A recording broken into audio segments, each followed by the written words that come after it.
My story is back in June. I was taking a little road trip down to Peoria, Illinois, and I was supposed to go by myself, but there were some other plans that God had at that time, and sending a friend along at the last minute. We got back to about 6-8 miles from Iowa City, and I was talking away, felt fine, and all of a sudden I felt like I was losing my breath a little bit, and my friend was very thankfully sitting there and said, "Take your hands off the wheel," and it was heavy traffic on I-80, of course, but we're very close to home. And we got into Mercy Hospital and they checked me all out, and eventually after a little while they said, "Yeah, you've got a tumor, a brain tumor in your head, and it looks like it's, cancerous." And going through chemo and radiation was a pretty long haul, and at first, of course, it took a toll on me. It wore me down, and I was told about Greg's mission. A week or two later, I decided to go on there and look, and it was really a lot of inspirational stuff on there, some stories and about the support. So I was anxious to get a hold of him, find out, what he had to offer. And little did I know it really at first. I thought, this guy's probably in Chicago or who knows where, Kansas City or someplace, and I didn't know he was right in Coralville. From there, we've developed a friendship, and he's been very supportive, and I'm so thankful that I met Greg. We're able to go out and sit and talk openly about things, and he's also come to some of my appointments, and that's really neat because, asking the right questions is so important, and he's given me so much information, just to know what to ask and to probe a little bit and find out the best options. I'm just very thankful for that, for our friendship, and that he said to me that you can call me anytime, and that's like, wow, that's a real brother, to say that, to say you can call me anytime and just talk, or if you need support or something, that means so much to me, and it must mean a lot to other people too. Every situation is a little bit different. Tell you exactly what to do, but he's going to help you know that there's a lot of options out there. That's meant a lot to me, just to have that support, to know that I'm not on my own. If you have any doubts, and we all do at times, and we get weak and weary and wonder, what's next, and to really seek out Greg's mission. And I'm thankful that I did. I'm very thankful that I did.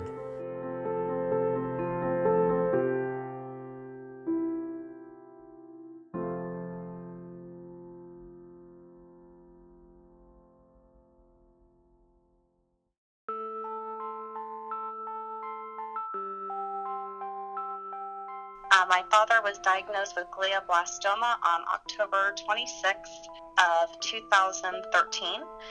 He was hiking up in Big Bear, and he was having some strange symptoms that his hiker troop thought he was having a stroke, and he got airlifted over to Loma Linda Hospital, where they diagnosed him with glioblastoma.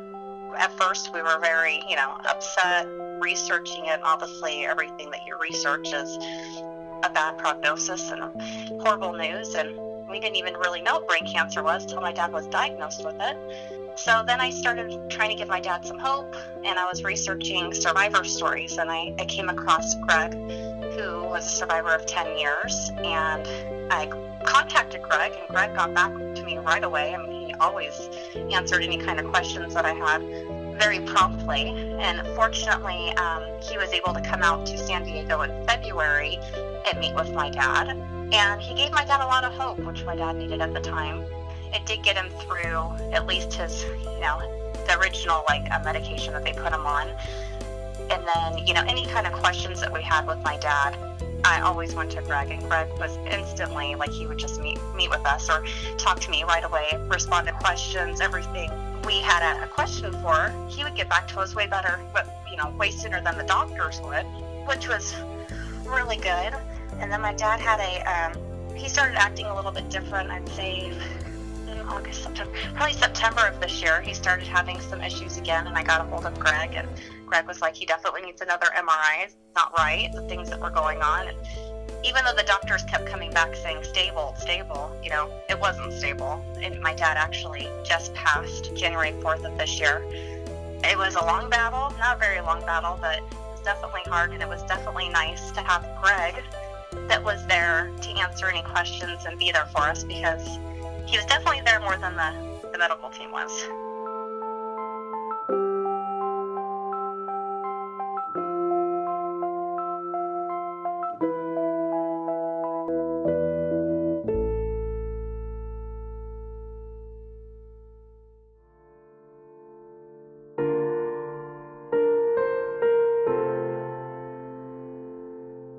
I had met Justin Baker through through high school, actually, and got to know him more through my sister. And ever since then, we were so alike in so many ways. We talked all the time, we hung out a lot, and he was just a good guy. He was always willing to help anybody. He was always positive. He would do anything for anybody. When he got this diagnosis, it was shocking for everyone, because how can somebody so good with such a big heart get essentially a death sentence? I met Justin when Bob and I first started dating. When Justin got diagnosed, it was in April of 2011. I remember them finding the tumor and them telling us about it, and then the day he had an operation for biopsy. I think we were all pretty certain that this wasn't going to be a good outcome, but we knew that we were still hopeful. My sister started doing some research as far as anyone who knew about glioblastoma, and she reached out to Greg's mission on Facebook, and just so happens Greg was local, and he was a survivor of this. So we started talking with Greg, and started to give us hope. If anyone was going to beat it, it was going to be him, and none of us had any doubt. Especially after we met Greg, seeing a survivor helped all of us out a lot, and really helped Justin too. Greg started coming into the picture when Justin was in his coma, and he was an amazing support for all of us.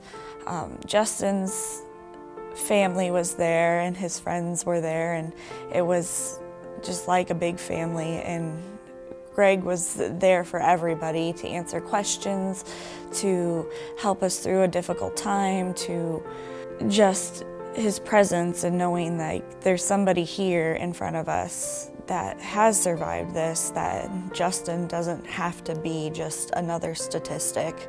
And that's actually the first time that he had met Greg after he woke up. Greg traveled from Iowa City to Cedar Rapids just to be there for us, basically the whole family, because we see our friend basically not sure what was going to happen. And I remember Greg telling us, treat the patient, not the diagnosis. And he ended up having to stay in the hospital for quite a few months because he couldn't walk. He had to do a bunch of rehab, and Greg was there through all of it, just right there by his side, positive motivation. He was given 2 more years when the doctors originally said a few weeks, maybe a few months, which was amazing. And Greg was there every step of the way, helping him find treatment options, teaching him about advocacy and what he needed to do for himself to not only push through emotionally, but even just navigating the systems of welfare and benefits that he could receive due to his diagnosis. When Justin got diagnosed, there were several different treatment options that he could have. One treatment in particular that he could have had was offered up in Minnesota, and due to Justin's circumstances, he was unable to get that treatment for insurance purposes. Then Justin, did everything he could to show his support for Greg's mission, for his advocacy, because he knew that this is what people needed, and if things are going to get done and changed, then this is how it's going to happen.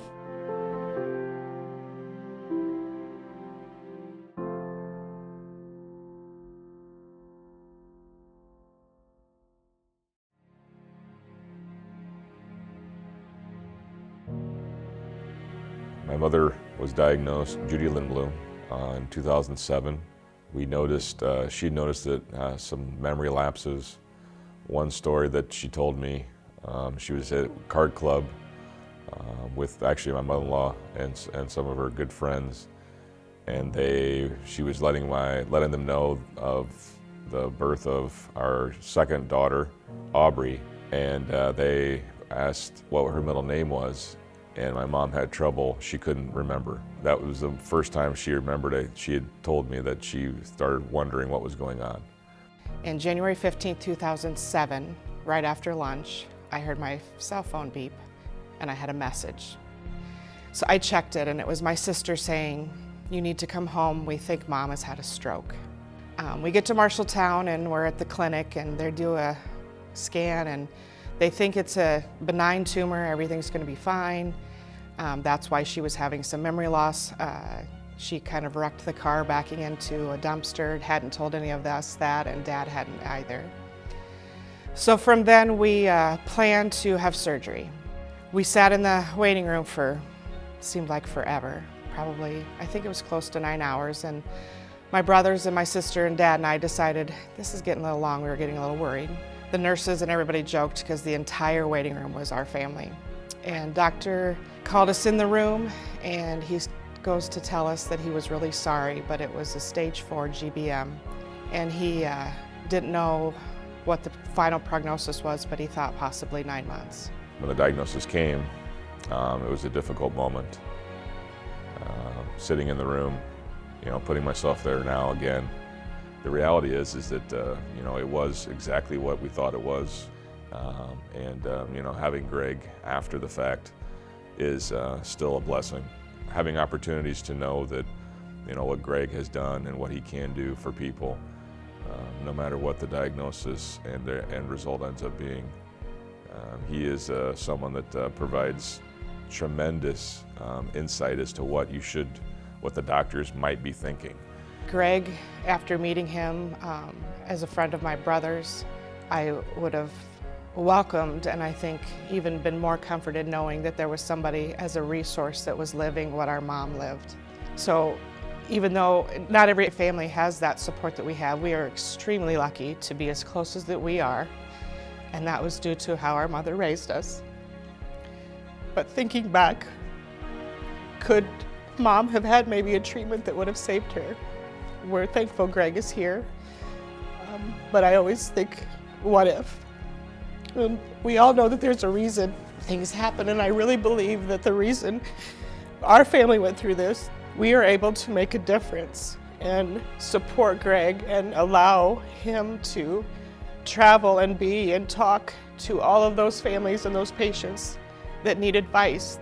Greg's mission has to continue. We hear more and more in the news and in the world about being diagnosed with stage 4 GBM. It would be great to find a cure, but I don't think that will ever happen. But to sustain life is our goal, and to make whatever life we have as comfortable and comforting to the family and to the patient. That's what Greg's mission's goal is. Our mom served a purpose, and she has led Kevin and I to help Greg's mission, to help his purpose to continue and help others.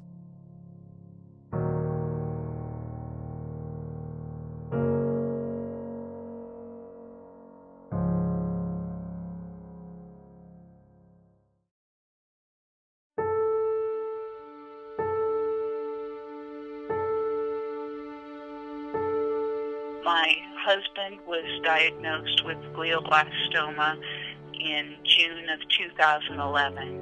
He was training to run a marathon, and half of his body went numb on one of his runs. and so we knew it was time to get him into the doctor. On a Sunday, we went for an MRI. It showed he had a brain lesion, and he was admitted to the hospital that day. He had surgery the following Tuesday, which revealed that he had glioblastoma.